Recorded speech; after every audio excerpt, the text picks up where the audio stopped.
I missed it once. There we go. Welcome everyone to the Bod and Mum podcast again with me, Elaine the mum, and Davy the bod.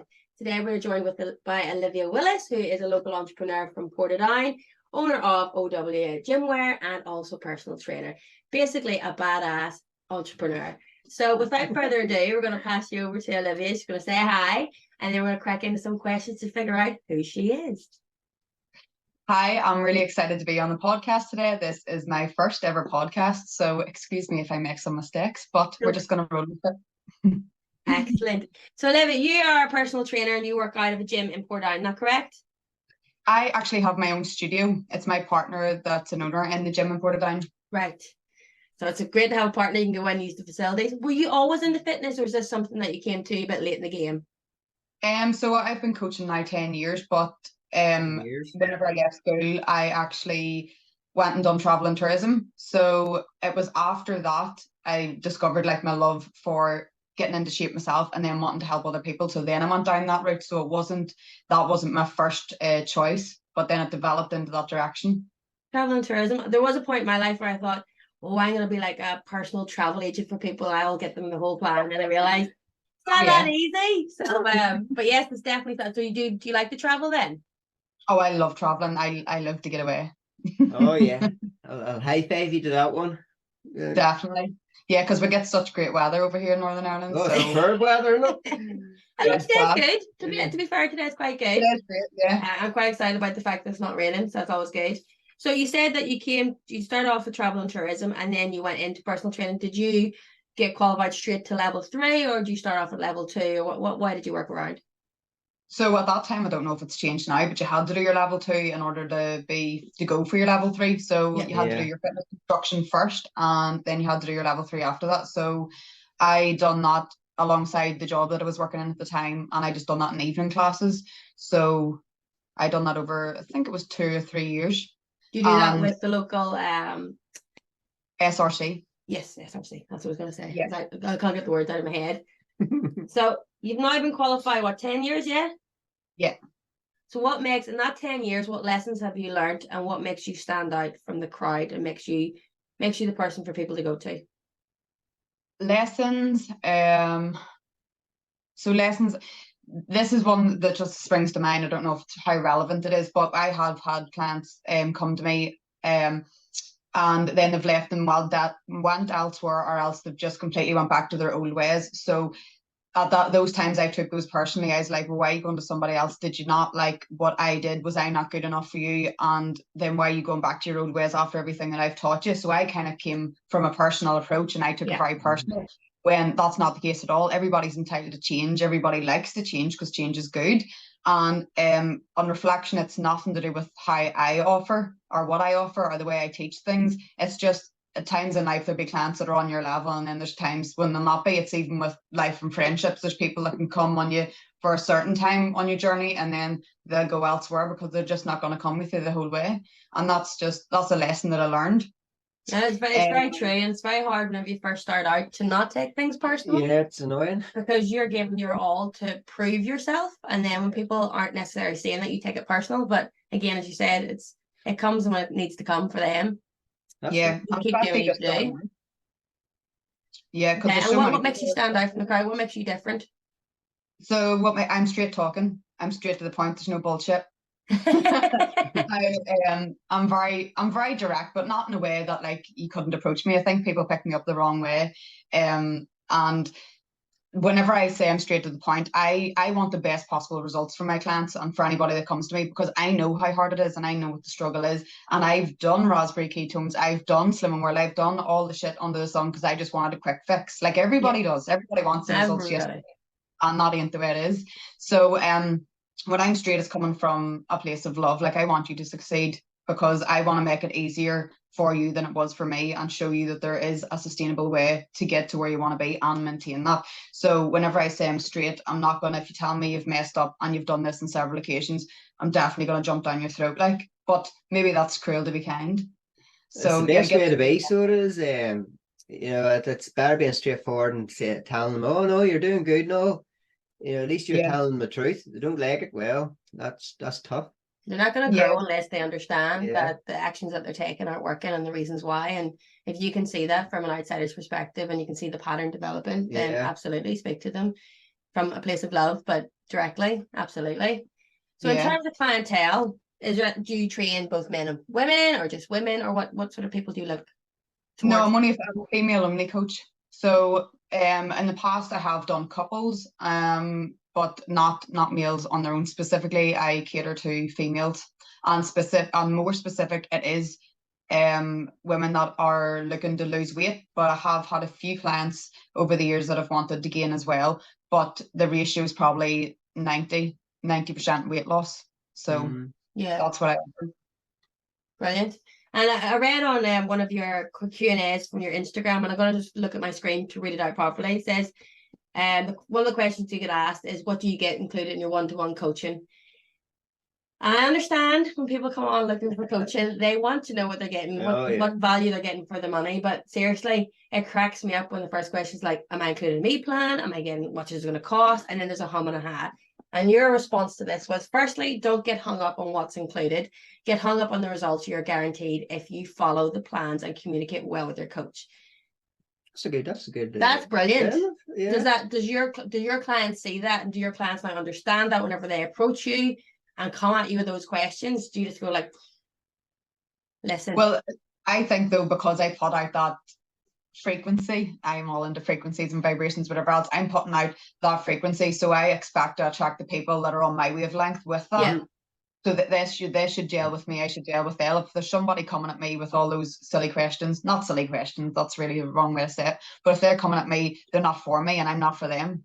Because down the line we'd end up clashing and the client's not going to get the result and I'm going to get earache. So as much as, and that's just being brutally honest, because you can't coach everybody. That it's not personal then. Whenever I coach people, I don't even meet them and I become friendly with them. I tell them what I'm doing at the weekend. Not that I need to, but we just end up having discussions and you build a relationship. So I'm not going to build a relationship with somebody that I can't even have anything in common with or be on the same page. So I attract the people that are on my wavelength and understand what I'm saying. Talking about that there and your wavelength and stuff, I saw that you were at the Tony Robbins conference at the NEC. Yeah. Massive green-eyed monster here, because I was like, how did I not know that was on? And NEC is an amazing venue. It's huge. The atmosphere must have been, it's huge. It must have been buzzing. So that sort of stuff that you've been putting out over Instagram as well, like your mindset and believing in yourself, and you read a lot of books and you read a lot of self-development books. Why is that important to you?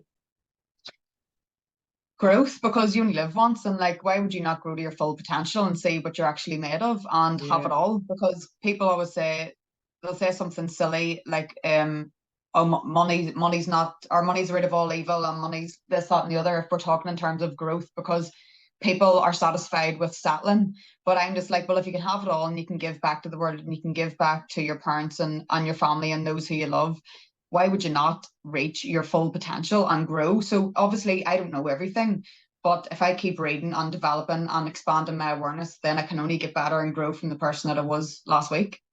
Indeed. Do you have like a vision board? Do you believe in vision boards?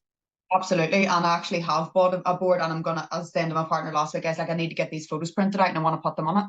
So you got your vision board? Because I've been reading about, the reason I asked is because I've seen a lot of people on Instagram and TikTok, and it's something I learned about over a decade ago, failed to put into practice, about the power of manifestation and visualizing stuff. And it's not like moving away from where my beliefs are in Christianity, but just about believing in yourself. And I think it's really powerful. So what would you put on yours? Or what are you going to put on yours? A gold car, the house that I want to get my mum and dad. I've got it in my head. I know what I want. I want a 2-story garage for my dad to put his cars in. I want to bring them away on holidays for like longer periods of time. See to them when they're older to give back for everything they've done for me, because they're the reason I am who I am, and I am just driven by giving back. I also have this goal of like going to Thailand and, you know, all these stray dogs.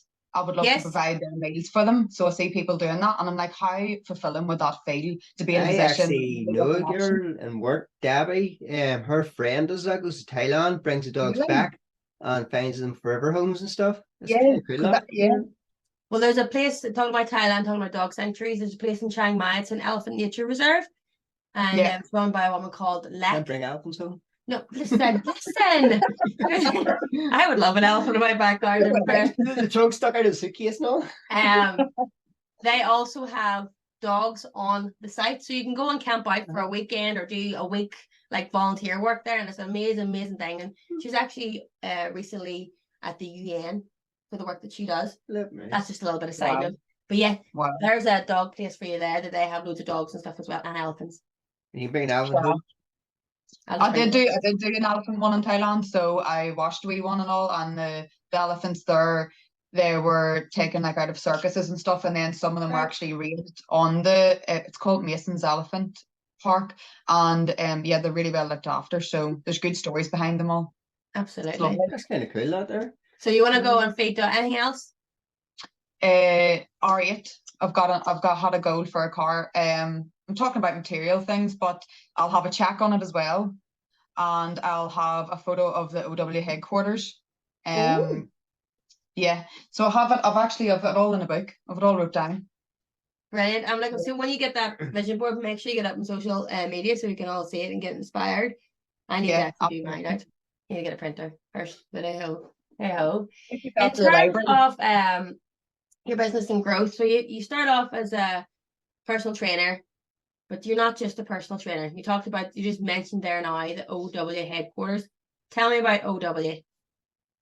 OW, I got into writing down goals. I done a course in 2017 with a girl in Belfast, and that opened up the book. So it was Bob Proctor's Think and Grow Rich. It was that program. So yes, was that with Kim? Kim Talbot. Yeah. Yes. So I done that in 2017, and that like opened a whole can of worms for me. So that's really whenever it all took off. So anyway, then I wrote down my list, and I wanted to bring my own activewear out because I would be like curvier, and all the gym wear that I wore, like the leggings and stuff, it just didn't. It made my bum look like I was wearing a nappy. I never felt really nice wearing the activewear. You know, it just felt like, I don't know, it didn't feel nice. And then I was like, I'm gonna bring my own out. So I had it all wrote down. I started to sketch out designs, and I think what I'd done was type into Google how to find a clothing supplier. Yes, I think I've done that too recently. And who did you find? Was it local or was it foreign? Some were local, and I got sampled and I wasn't happy, and then some were overseas. So I have one now overseas. My supplier actually supplies to Gymshark as well. Brilliant. I'm wearing Gymshark at the minute. Sorry, I haven't done any OW stuff yet. I'm wearing Gymshark. Because some of the stuff that I wear, my ass either looks like a pancake or it looks all right. You just gotta find that one that fits. Yeah, I just need to do more glute exercises, to be fair. Oh yeah. So you've got your range and your models and stuff. I actually know some of your models from different walks of life. Why do you use regular Joe Blog people? Because that's who it's for. Yeah. Not everybody's fit. Not everybody's buying it to go to the gym. People are buying it. It's also like leisure wear. Like I wear the leggings and a jumper to the airport. Like you see girls going to the airport getting wearing blazers and lovely wee outfits and all. I'm not that girly girl. I'm not that person. So not comfortable. So no, it's not comfortable flanning. So leggings and tops, so it's casual for me on that occasion. So I want it to be for everybody and not just one catered niche. Not somebody just dolled up to the nines all the time, all pretty and all going to the gym. That's not who I'm targeting. I'm targeting a range of real women who are all different shapes and sizes and who feel good in what they wear and comfortable. Comfortable is a big one, and also affordable. Because like some of the gym gear, some of the Nike is an absolute rip-off and the quality's not great. I always check it. I'm not going to mention any brands, but there's one beginning with S and talks about what you do and you do lots of work. They're really expensive. Yeah. Even t-shirts too. Yeah. I think trying to find good quality affordable gym wear is hard because you'll go through lots of different known brands and then you just go with recommendations. So the fact that you're local, the fact that you've got local people being your models, and the fact that you promote your stuff yourself by wearing it, that's going to obviously help with your business to grow. And do you find that, like, in terms of the logistics of your business for the clothing side of things, how do you actually manage that? Do you have people who help you with the orders, or is it direct shipping? Like, how does that work? Because I just know if I was to do it and I had a shed full of clothes, I would probably freak out because my kids would be like, what's that? Or end up wearing them. Yeah. Yeah, no, it is. It's difficult to juggle everything. So now I have someone who does the orders and stuff for me and the returns, and Brilliant. I have somebody who does email marketing and We're just on the verge of running ads now, and customer service help as well. So I was Wow. doing all that myself, and it was just your day doesn't end. That's what Like I was gonna it's say. Where do you you know find the time? doesn't end, and then it's like um as if my partner goes for a nap or something, I'm like, right, okay, this is my opportunity to cram as much in here now as I can get done. And then when he wakes up, I can go back to having life, like Yeah. Yeah. trying to, there is no work-life balance. That Tony, a light bulb went off for me. He was all, everybody wants to try and find the work-life balance. It doesn't exist. It does not exist. You can't have that. And that's true though, because everybody's like, I just want to have this. It doesn't work. When you're running your own business, that's my baby. I don't have children, but they're my babies. They're my driving force. And so I'll always have to keep chipping away at them. Like you have to sacrifice at the start, don't you?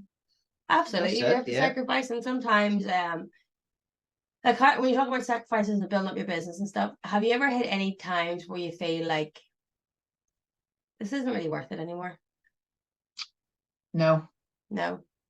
no. Even whenever in 2017 we went to that Kim's course, what drove you to that course? What gave you the motivation to go there? And then obviously that sparked something in you to then push even further.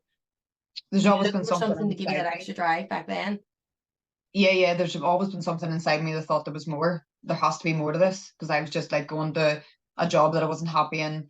Then I was doing classes at night time, and then you were maybe looking forward to one holiday a year, and the Mm. wage was shit as well. And I was just like, no, this couldn't be all there is. This isn't like how's everybody else doing it? How is everybody seeing Instagram or the millionaires or whatever? What are they doing?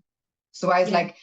like, the people in my life that I'm surrounded by right now are the same as me. They're not different, and I can't Yeah. grow around the same people or the same environment. So I have to take the next step and go out of my comfort zone and surround myself with people that know more than I do. Do And you then that's still whenever I connect with reach those it. people that were in your life previously? A lot of them Or know. no? Was that hard for No. you to do? Because moving Yeah. away from friendship groups or circles of social circles that you've been used to and you maybe feel obligated to always say yes to going out with or Mm-hmm. doing stuff with is very hard. Not Oh really. yeah. It's like breaking up, Yeah, Yeah. because like I you've sort been of know making where you're love for coming years. from. I believe in as we say, the shit job and stuff like that there. I distanced myself from old friends now because it was always negative stuff. And I said, you know what, Mhm. saw that. I'm out of here. And I look at Yeah. them now and I see them now doing the exact same thing they've done 20 years ago. I'm like, Yeah. yeah, glad I walked Mhm. away. You always Fair have play. positive people around you bring positive outcomes. Negative Mhm. will drag you down. Yeah, you come who you surround yourself by. Yeah. Yeah. I know that I'm a inherent people pleaser. So I'll always be Mm. like, yeah, even I'm like, I no. know. At the same time, but I'm reading Brené Brown, The Gifts of Imperfection, thanks to our friend Gemma, for giving me that book. And it's just about finding yourself wholeheartedly. And and I'm starting to get back into self-development. I've got a whole heap of books and I've read Yeah. bits and bobs of them, but I need to start prioritizing that time. And I do get my coffee in the morning. If I get 10 That's pages, what I boom, do. Yeah. done. Yeah. Me time. It's a very few and far between in our house, I tell you. Social media presence. So you have quite a lot of followers now, fair to say, and it's not all about followers. It's not just a numbers game, but obviously the more people you've got out there, the more you can send your message to. Yeah. Was that always the case? Do you enjoy doing social media? Is it a pain in the ass for you, or like, what's your thoughts on it? I love social media. I absolutely love it. Whenever I worked in the job, the job before I completely went self-employed, Beauty Clinic in Portadown, I done their social media and I loved it. And I was always doing my own as well, but I wasn't doing it to the extent that I am now. And I had done a few social media courses as well. So I learned so much, and because I felt that I was good at it, I kept doing it, kept pursuing it, because I was like optimistic, and kept going. Now my audience isn't massive. There's people that have way more. But it's not about your following, it's actually about who's engaged.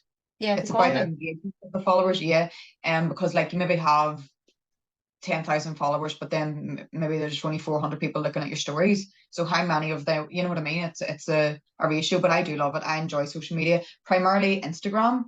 Never done that Threads. It seems to have fell on its arse now. And Facebook, I still have an account. You could still search for me. I have my business page, but I deleted it off my phone because I just thought that it's just nonsense.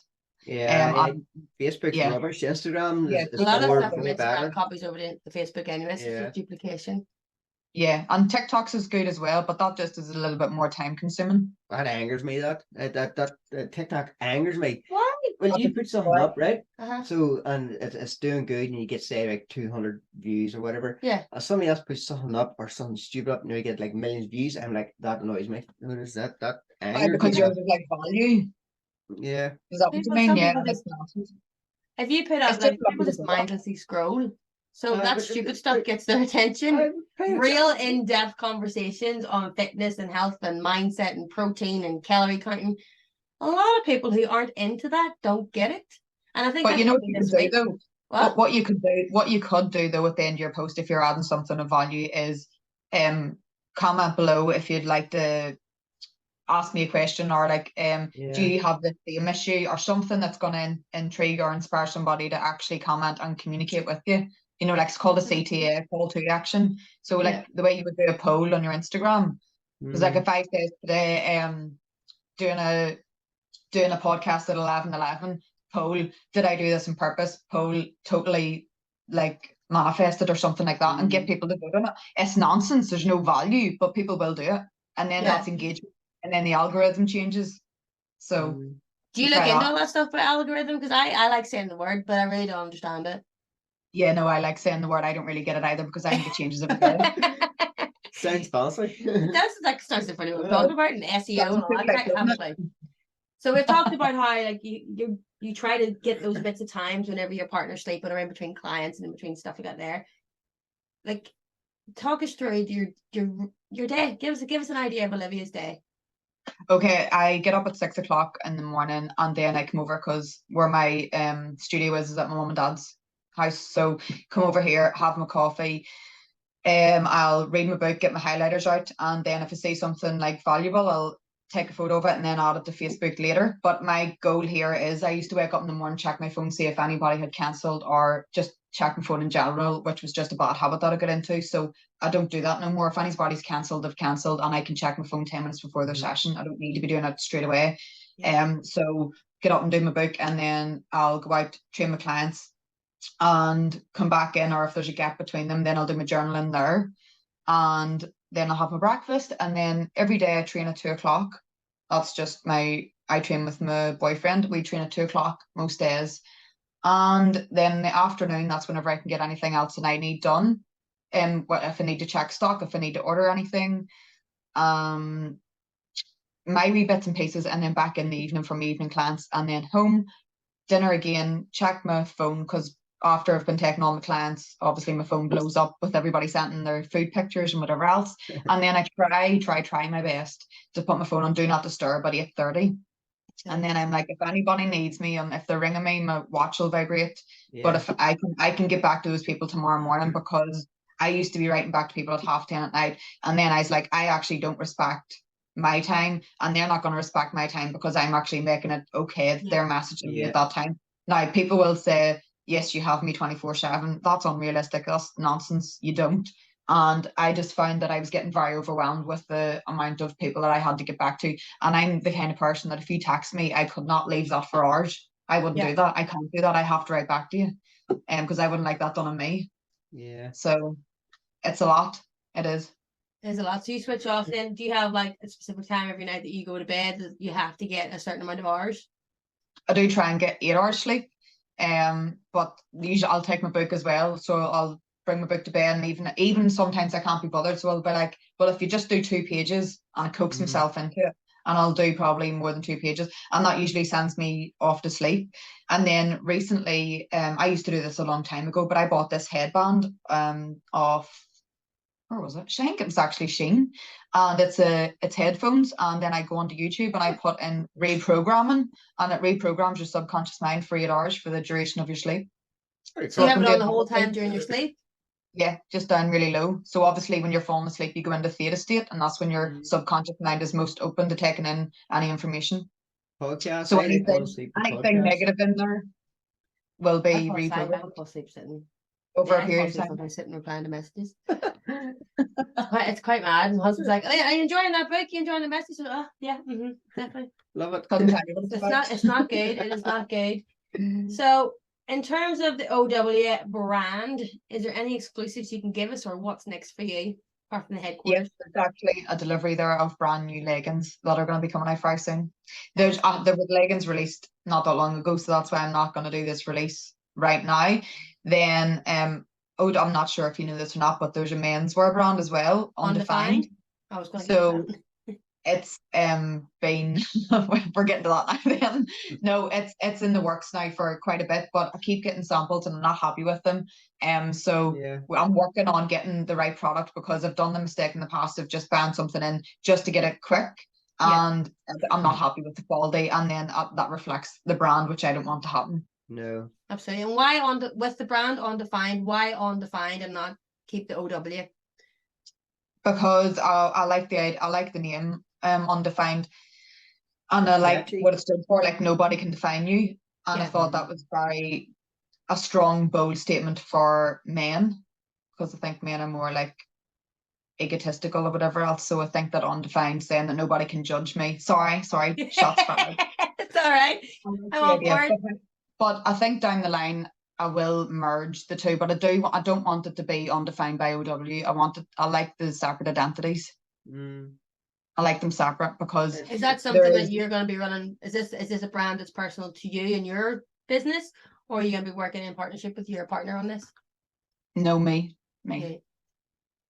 Brilliant. Boss bitch. What? I'm a boss bitch. Absolutely. Because like it is really hard whenever you train women only and you're putting out brands and material and products out there suit the clientele that you're working for, to then branch into something else. Yeah. And still have the same bandwidth in terms of like, well, it's still good quality. It still does what it says in terms of bring awareness to the human being in terms of mindset. But that's a big bold jump. I thought you were working. I apologize. I thought you were working with your partner in that one, just because he's a model in the pictures. No, it was never. I'm more driven in that area, but Kyle is very, very helpful with like business end. Like if I have questions with anything business related, he's very good at like explaining things to me, and very helpful, and he's a good model as well. Yeah. There we go. So it comes in handy. It comes in very handy. Excellent. So we normally finish off our podcast with the guest giving bits of advice or guidance to the viewers and listeners. So today we've talked about building business, mindset, moving from one thing to another. How would you advise or guide someone, or just give them tips on what they need to do to move from the rut that they're in to where they see themselves or want to be in the future? Okay, well, I think that like recognize you're in a rut. So like accept that you have to recognize first before anything changes, because if you see your life as being normal and this is okay, then you're never going to take any action to change, because that's your normal.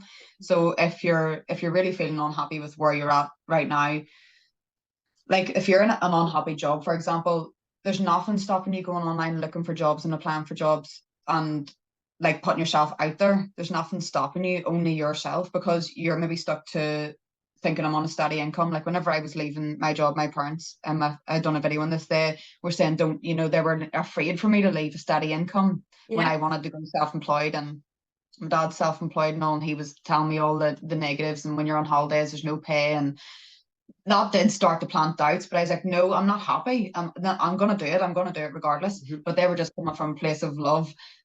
So believe in yourself enough that you can achieve anything. Like nobody's better than you. There is nobody different. Anybody who's on a higher level, they're not a different person. They just think differently than you think. So I would saturate yourself, go onto YouTube, saturate your mind, put on something when you're in the car, a podcast, stop listening to the radio with positive, it's not even all about positive, but even educational podcasts and something that you're interested in, and like taking the steps to become like self-employed, if that is the kind of route that you want to go down.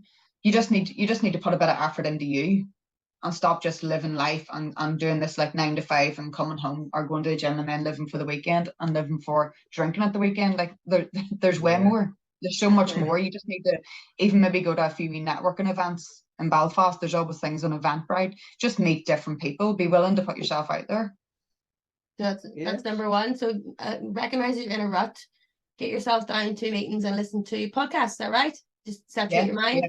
I think that's like, I listen to that stuff. Like sometimes just listen to radio. Sometimes just listen to radio. Just have music on boom. But most of the time it's usually off, or I've got a podcast playing through my phone. Yeah. Or an audiobook playing through my phone, because I find sitting down I'm knackered, so I'll fall asleep, and then I feel bad that I'm not reading the book. So I like to listen to audio versions. Yeah, because like I would never have read a book ever. I hate them. Never. I'm not like I would never think myself, and now I don't know how many books I have. Like I got a Kindle and I just can't get the thing set up. But I thought that was a sign from the universe to say no, read the book, the actual hold it in your hand. Well, you can highlight in a Kindle. You can highlight in a Kindle, but it's not the same as physically taking the marker and going like that. It's all about you know what we all talk about, muscle memory and mind the muscle. I think it's something like that, isn't it? Right. I don't usually write in books, but I've started doing it because I want to start absorbing the stuff. But if I have a book, either it's a non-fiction book or a fictional book, whatever it is, and I'm giving it away, I usually write in the cover, read by blah blah blah at this date. This is my takeaway. Enjoy, and then I leave it for somebody else to get it. Class. So it's easy takeaway. If it's like a mindset book, it's like read this page. I just can't read books. Just can't get into them. Now podcasts, I can get into it, so good, no problem. But or an audiobook, no problem. But reading, it's like just close the book over and screw that. An audiobook's probably quicker to get through. Yeah, where I can sit and just plug earphones in, even if it was training or something, work away and listen to it and stuff. You know, where a book I can read so many pages, then I just get bored. Where an audiobook, I get into it more. We all have our wee ways of learning, don't we? That's it. Indeed. So Olivia, thank you so much for your time today. We really appreciate it. For your first podcast, you did phenomenal. I think that I got my tongue tied more than anybody here, so don't worry about that. I got coffee. Yeah, I only had one. Didn't get my sleep last night. But yes, no, I'm looking forward to seeing what's happening with you in the future. And it's been great to connect with you, and I hope that this isn't the only time that we connect. I was actually speaking with Linda Cassidy yesterday. I met with her for coffee, so maybe someday all three of us can meet up. In fact, she was talking about something that she would like to do for women, and so we'll see what happens with that in the future. I'm having a chat with her again at the weekend, so I'm excited. Maybe. I'm excited with that one.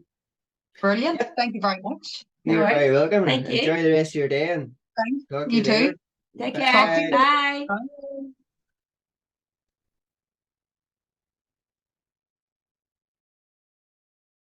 Bye.